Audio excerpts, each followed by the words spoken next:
তো 4 নম্বর ক্লাসে আমরা যেটা দেখতে পাচ্ছি ইরেজার টুল, ব্যাকগ্রাউন্ড ইরেজার টুল, এই বিষয়গুলো দেখব। তো ফটোশপ ওপেন করলাম, ওপেন করার পর আমরা যদি ফাইলে যাই, ফাইল থেকে ওপেনে যাই, ওপেনে যাওয়ার পরে আমাদের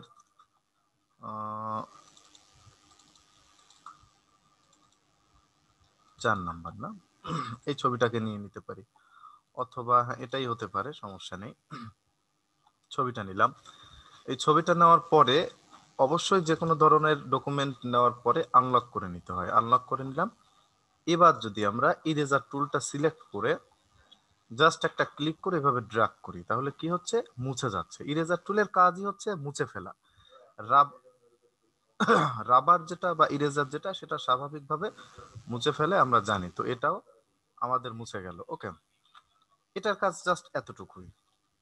আমরা যদি পরেরটা দেখি, ব্যাকগ্রাউন্ড ইরেজার টুল, এইটা আমরা একটা ক্লিক করে এভাবে ড্র্যাগ করি, হচ্ছে না, এই ব্ল্যাকটাই হচ্ছে। বাট আমরা তো চাচ্ছিলাম ব্যাকগ্রাউন্ড ইরেজ করতে, এখানে ব্ল্যাকটা কেন হচ্ছে? এখানে আমরা যদি একটু দেখি যে উপরে অপশনের মধ্যে দেখেন 3টা অপশন, এই একটা, এই একটা, এই একটা। তো প্রথম যেটা, এটাকে বলা হয় স্যাম্পলিং কন্টিনিউয়াস। এটা ক্লিক করে যখন আমি জাস্ট একটা ক্লিক করে এভাবে ড্র্যাগ করি, যেখানেই নিচ্ছি সেখানেই এভাবে ইরেজ হচ্ছে বা মুছে যাচ্ছে। এই অপশনে রেখে, অর্থাৎ অপশন বারের মধ্যে প্রথমটাতে ক্লিক করে যখন আমি ড্র্যাগ করব, যেখানেই ড্র্যাগ করি না কেন সেখানেই ইরেজ হবে। আচ্ছা, সেকেন্ড যেটা, এটা হচ্ছে আমাদের স্যাম্পলিং ওয়ান্স, মানে ব্যাকগ্রাউন্ডে যদি একটা ক্লিক করলাম, দেখেন ব্যাকগ্রাউন্ডটা ইরেজ হয়ে গেল, বাট আমি যদি ব্ল্যাকের উপরে নিয়ে আসি এটা কিন্তু ইরেজ হচ্ছে না। আবার যদি ব্যাকগ্রাউন্ডের উপরে নিয়ে আসি এটা ইরেজ হচ্ছে। তার মানে কি হলো বিষয়টা?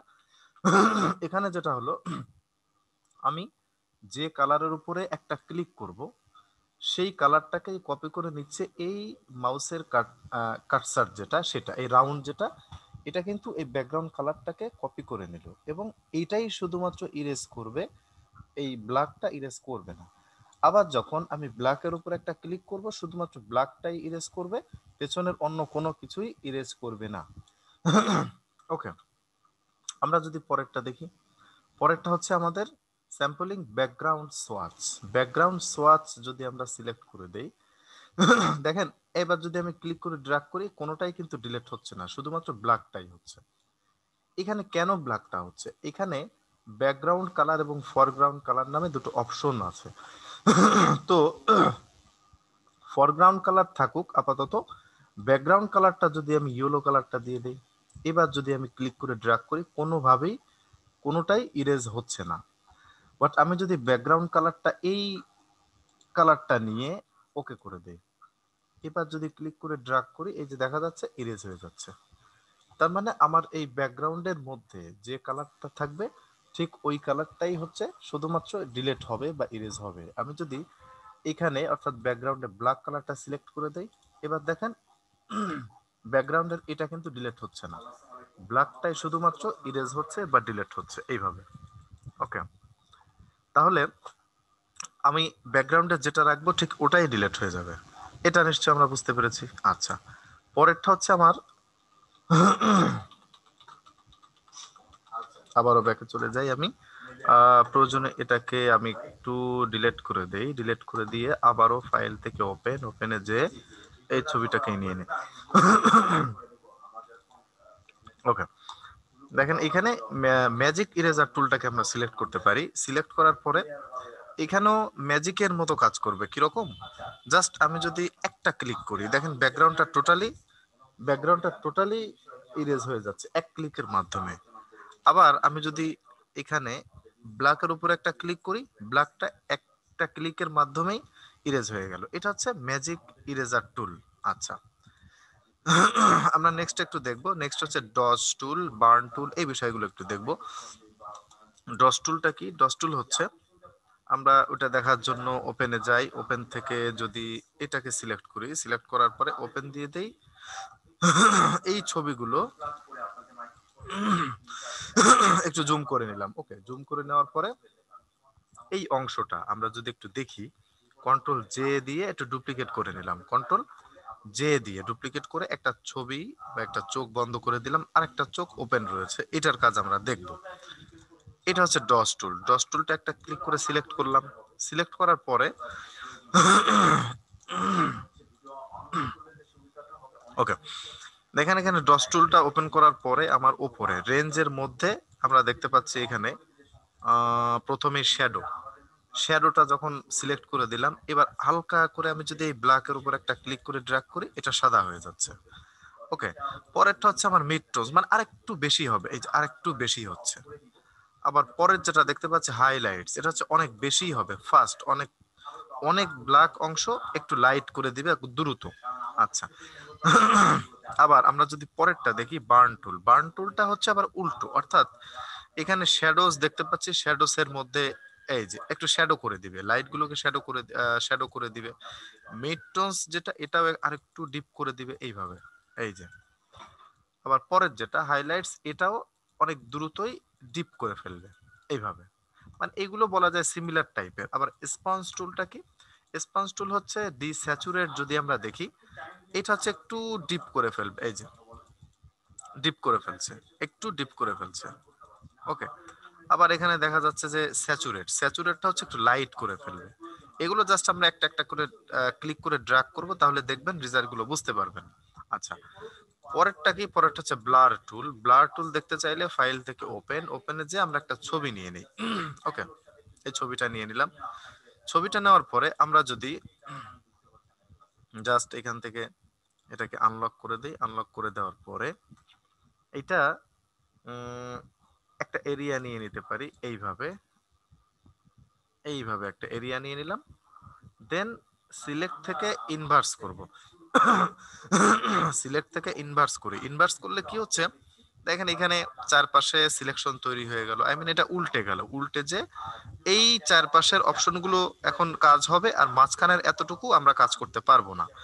আমরা যদি ব্লাড টুলটাকে সিলেক্ট করে দিই, এইভাবে ক্লিক করে ড্র্যাগ করি, এই যে এরিয়ার মধ্যে ব্লার হয়ে গেল, এই পুরো এরিয়াটার মধ্যে ব্লার হয়ে গেল। বাট আমি যতটুকু এই জায়গাটুকু রেখেছিলাম, মানে এই গোলাপ ফুলের যে অংশটুকু, এতটুকু কিন্তু কিচ্ছু হয়নি, জাস্ট হচ্ছে আশেপাশের জায়গাটুকু ব্লার হয়ে গেল। ওকে, আবার আরেকটু যদি দেখি আমরা পরেরটা, অর্থাৎ শার্পেন টুলটা দেখি। শার্পেন টুলের ক্ষেত্রে আমরা যদি আগের ছবিটাই দেখি, দেখেন এখানে শার্প মানে অবশ্যই পরিষ্কার করবে। এই যে বোতামটা, এটা যদি খেয়াল করি, জাস্ট একটা দুটো ক্লিক করে একটু স্পষ্ট হলো বা ক্লিয়ার হলো। আবার এখানে দেখা যাচ্ছে আমরা এই যে এই দাড়ির জায়গাটুকু যদি একটু ক্লিক করি, একটু স্পষ্ট হলো। আবার এই যে ব্ল্যাক এরিয়া, এখানে হালকা করে যদি ক্লিক করে ড্র্যাগ করি, এটাও একটু ক্লিয়ার হচ্ছে। আবার যখন এই বোতামটার উপরে ক্লিক করে ড্র্যাগ করছি, তখন দেখা যাচ্ছে যথেষ্ট পরিমাণে শার্প হলো। পরেরটা হচ্ছে স্মাশ টুল। স্মাশ টুল দেখতে চাইলে আমরা অবশ্যই ফাইল থেকে ওপেন, সরি নিউ, নিউ থেকে একটা ওকে একটা লেয়ার নিলাম। লেয়ার নেওয়ার পরে আমরা এখানে একটা এরিয়া তৈরি করলাম, এরিয়া তৈরি করার পরে এখানে একটা কালার দিয়ে দিই, কালার দিয়ে দিলাম।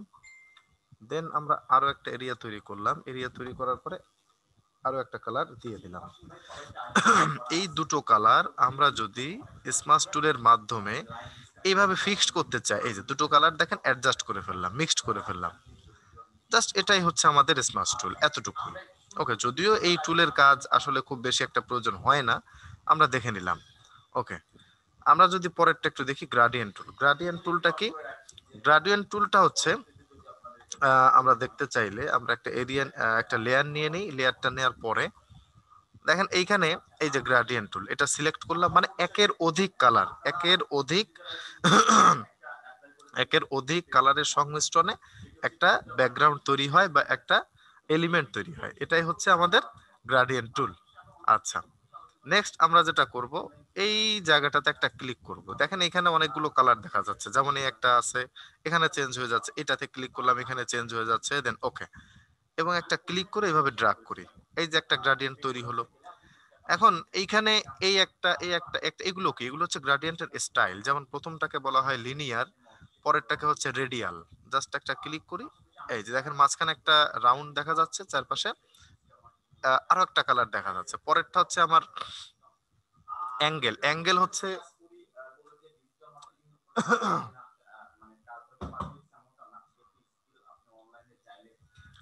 এখানে পরেরটা হচ্ছে আমার অ্যাঙ্গেল। অ্যাঙ্গেল অর্থাৎ একটা ক্লিক করে যদি আমি ড্র্যাগ করি, দেখেন এখানে একটা অ্যাঙ্গেল তৈরি হলো, যেটা কিনা দুটো কালারকে এই জায়গা থেকে অ্যাডজাস্ট করে ফেললো। ওকে, পরেরটা হচ্ছে আবার রিফ্লেক্ট। একটা ক্লিক করে ড্র্যাগ করলাম, রিফ্লেক্ট করলো, মানে এতটুকু জায়গা জুড়ে দুটো কালার, এটাকে আবার রিফ্লেক্ট করে আরেকটা কালার প্লেস হলো। পরেরটা হচ্ছে আমার ডায়মন্ড। জাস্ট একটা ক্লিক করলাম, ডায়মন্ডের মতো একটা কালার দেখা যাচ্ছে। এই যে, তার মানে পাঁচটা পাঁচটা সিস্টেম আমরা দেখলাম যদিও, বাট আমাদের প্রয়োজন হয় প্রথমটা বেশি আর দ্বিতীয়টা। প্রথমটা কেমন, একটা ক্লিক করে ড্র্যাগ করি, দুটো কালার এভাবে মিক্সড হয়ে যায়। আচ্ছা, আমরা যদি এখানে